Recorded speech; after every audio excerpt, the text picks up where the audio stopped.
ধন্যবাদ বন্ধুরা।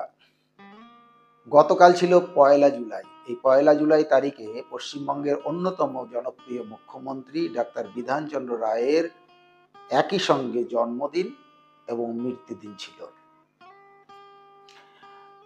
কোনো ব্যক্তির একই সঙ্গে জন্ম এবং মৃত্যুদিন একই তারিখে কোনো বিরল ঘটনা নয়।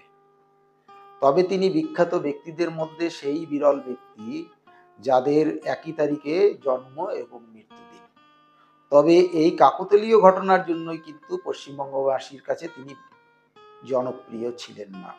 বলা হয় যে তার হাত ধরেই ১৯৪৭ সালের পর বিধ্বস্ত এবং উদ্বাস্তুপীড়িত পশ্চিমবাংলার শিল্পায়নের রথ, শিল্পায়নের অগ্রগতি শুরু হয়েছিল এবং পশ্চিমবঙ্গকে এগিয়ে নিয়ে যাওয়ার ক্ষেত্রে তার বিশাল ভূমিকা ছিল।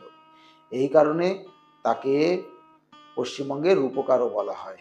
তাকে এই যে পশ্চিমবঙ্গের রূপকার হিসেবে অভিহিত করা, এটা কি গণমাধ্যমের তৈরি করা মিথ, নাকি সত্যি তিনি পশ্চিমবঙ্গের জন্য অনেক কিছু করেছিলেন যাতে পশ্চিমবঙ্গ সামনের দিকে এগিয়ে যায়, নাকি পশ্চিমবঙ্গের বিষয়ে তার কোনো ঐতিহাসিক নেতিবাচক ভূমিকা ছিল যাকে তাকে সঠিক অর্থে পশ্চিমবঙ্গের রূপকার বলা যায় না বা বাংলার রূপকার বলা যায় না। চলুন নিচে লিঙ্ক দেওয়া ভিডিওটিতে সেই সম্পর্কে বিস্তারিত জানি। ধন্যবাদ।